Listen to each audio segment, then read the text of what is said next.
Hola, muy buen día. Mi nombre es Manuel Martínez. Esta es mi exposición sobre derecho de obligación. Como punto número 1 tenemos la transmisión de las obligaciones. La transmisión de las obligaciones es el acto jurídico mediante el cual se sustituye a uno de los sujetos de la relación obligacional, acreedor o deudor, por otro, sin alterar la esencia de la obligación que permanece siendo la misma. En este caso existen dos formas: acta entre vivos y mortis causa. El acto extraneos ocurre por la voluntad de las partes y la mortis causa ocurre después del fallecimiento de la persona. Mortis, muerte, causa después de la causa, o sea, muerte después de la causa. En este caso nos vamos a centrar en la transmisión por el acto entre vivos, que se manifiesta principalmente a través de tres figuras. A. La cesión de créditos, que sería el cambio de acreedor. Es un contrato mediante el cual el acreedor original llamado cedente transfiere a un tercero llamado cesionario el derecho de crédito que tiene contra el deudor llamado cedido. Esto se vende, dona o permuta un derecho a cobrar.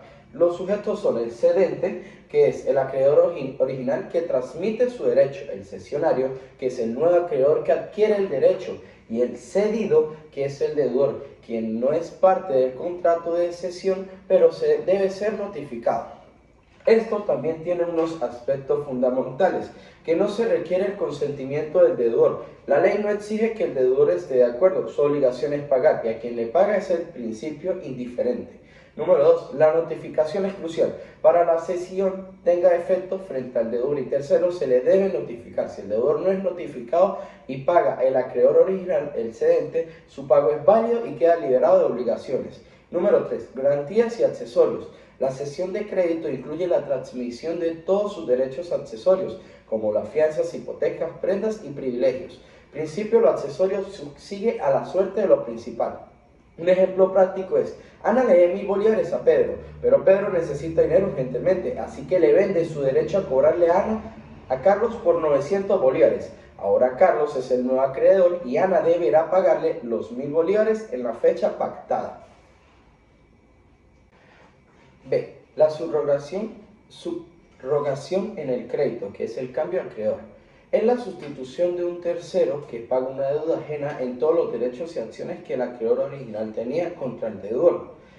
El concepto clave es alguien que paga por el deudor y ocupa el lugar del acreedor. Diferencia con la cesión. Mientras la cesión es especulativa, se puede comprar un crédito por menos de su valor. La subrogación tiene una finalidad de pago. El subrogado solo puede reclamar el deudor que el monto efectivamente él pagó. Hay dos tipos de subrogación. La legal. Esta ocurre por mandato de la ley, sin necesidad de un acuerdo. Un ejemplo: cuando un fiador paga la deuda del deudor principal, la ley automáticamente subroga los derechos del acreedor. Y convencional, que proviene de acuerdo de voluntades. Por un acuerdo con el acreedor, un tercero acuerda con el acreedor pagar la deuda y éste le transfiere sus derechos.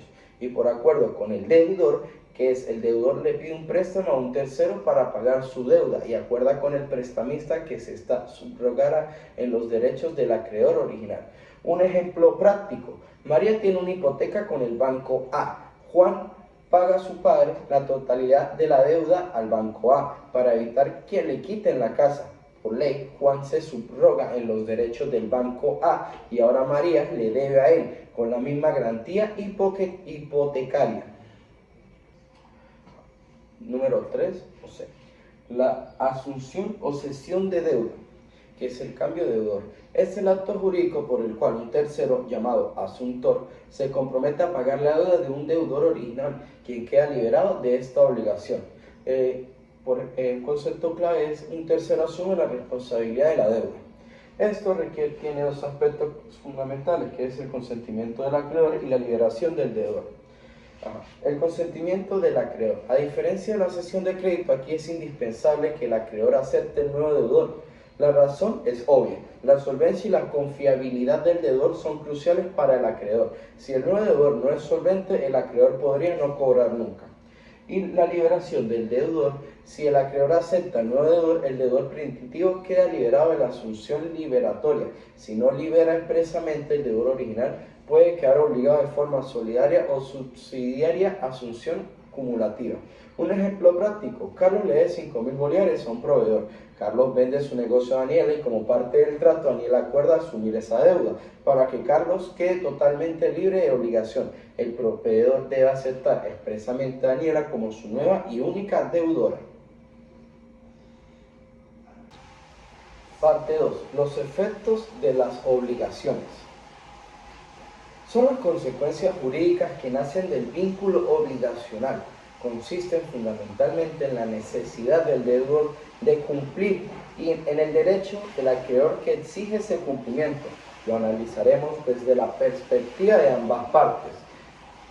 A. Los efectos de la perspectiva del deudor.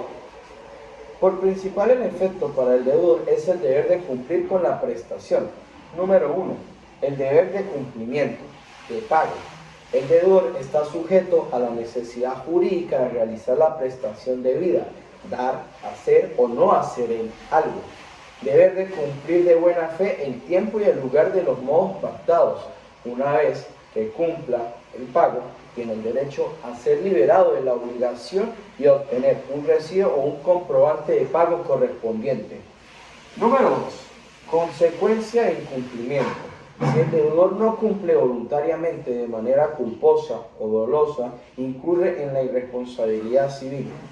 Esto activa el derecho del acreedor a exigir un cumplimiento forzoso. El patrimonio del deudor es la garantía del incumplimiento, como dice el principio. Todos los bienes del deudor, habidos y por haber, están afectados al incumplimiento de sus obligaciones.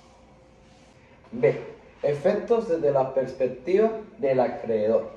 El acreedor es el sujeto activo y tiene una serie de facultades para proteger su crédito.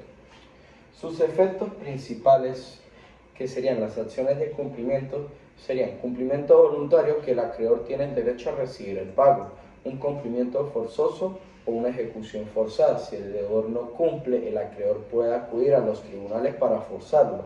Ejecución en especie, busca que se realice la prestación tal como se pactó: entrégame el vehículo que le compré. Ejecución equivalente, que es una indemnización. Si la ejecución en la especie no es posible o el acreedor la prefiere, puede exigir una suma de dinero que compense el valor de la prestación no cumplida, más los daños y perjuicios sufridos. Indemnización por daños y perjuicios.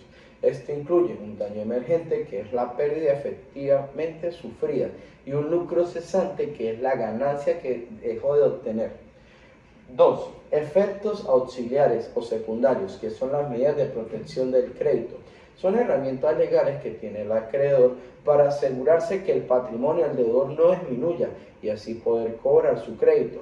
Medidas cautelares, que son las que aseguran los bienes del deudor para un futuro embargo. Ejemplo, una prohibición de enajenar y gravar secuestros de bienes. Una acción pauliana o revocatoria, que permita al acreedor impugnar los actos que el deudor haya realizado fraudulentamente para insolventarse. Ejemplo, regalar sus bienes a familiares para no pagar. O una acción ublicua, que permite que el acreedor ponerse en los zapatos de su deudor inactivo o negligente para ejercer acciones que éste no ejerza.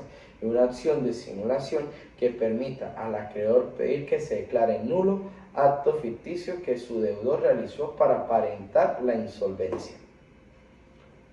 Muchas gracias, esta fue mi exposición. Feliz día.